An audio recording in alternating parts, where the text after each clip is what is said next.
Here's your 1,000-word story in the style you requested. The day I came back. I still remember the sound of their laughter, not the warm kind, the cold, sharp kind. The kind that slices straight into your gut and leaves a wound you can't see but will never heal. It was the night I told my family I wanted to build video games. Not work for a studio, not follow someone else's rules. I wanted to make my own worlds, my own stories, coded pixel by pixel from nothing. They stared at me like I'd confessed to joining a cult. My uncle smirked. So you want to waste your life on cartoons? My mother didn't even smirk, she sighed. You're embarrassing yourself and us. My father's voice was final. Grow up, no one makes money from that nonsense.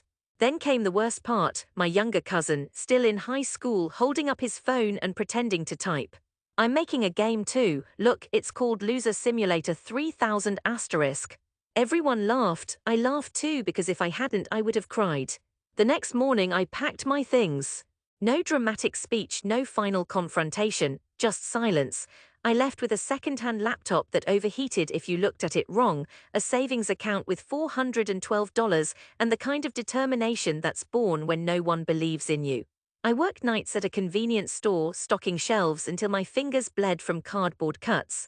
Days were for learning, coding tutorials on YouTube, art courses I couldn't afford but pirated out of desperation, design forums where strangers gave kinder feedback than my own blood ever had. There were nights I wanted to quit, nights I stared at a broken game build and whispered they were right. But then I'd remember the laughter, that sound became my fuel. 3 years in, I released my first indie game. It sold 37 copies, 37, I could name every buyer by their forum handle. 5 years in, I released my second game. It went viral, not Fortnite viral, but enough to make headlines in niche gaming blogs. Suddenly, I had players from Brazil, Japan, Germany messaging me about how my game made them cry, laugh, remember their childhood. By year 7, I had a studio. Not a giant corporate tower, just a small converted warehouse with exposed brick and a team of people who believed in every pixel we made. We won awards, we made profit, we made magic. I didn't need my family's validation anymore, but I wanted them to see, not for their approval, no, I wanted them to feel the weight of every word they'd thrown at me. The chance came when my hometown invited me to speak at a local entrepreneur event. The organizer didn't know my family lived there. I said yes. Walking into that hall felt like stepping into a memory I'd long buried. The cheap plastic chairs, the smell of burnt coffee, it was the same community center where they'd laughed at me years ago. I stood backstage as the host introduced me.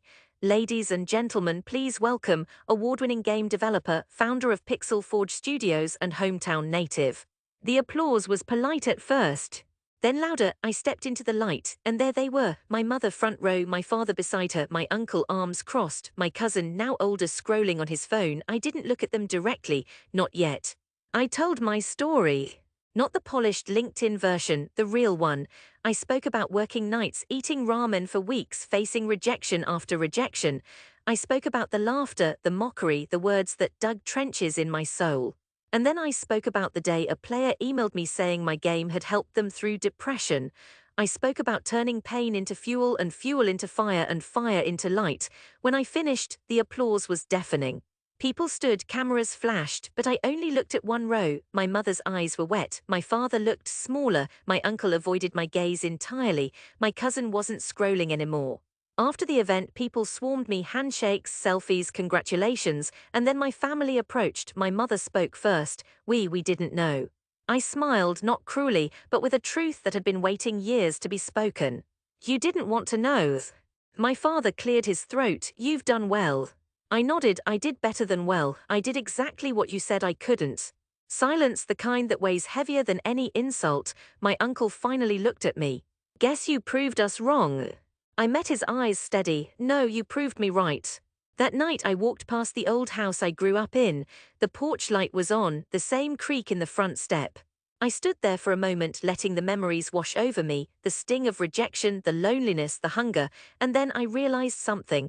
It wasn't just about proving them wrong, it was about proving myself right.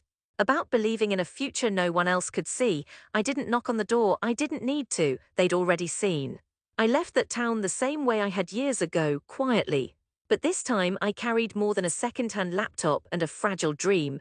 I carried the knowledge that I had built something from nothing, that I had taken every cruel word and turned it into a brick in the foundation of my own empire. The laughter was gone now, all that remained was the sound of my own footsteps, steady, certain, unstoppable. Because sometimes, the sweetest revenge isn't in what you say when you return. It's in who you've become when you do. Would you like me to write another with a more asterisk explosive public confrontation at the end, or keep this style of quiet, powerful return?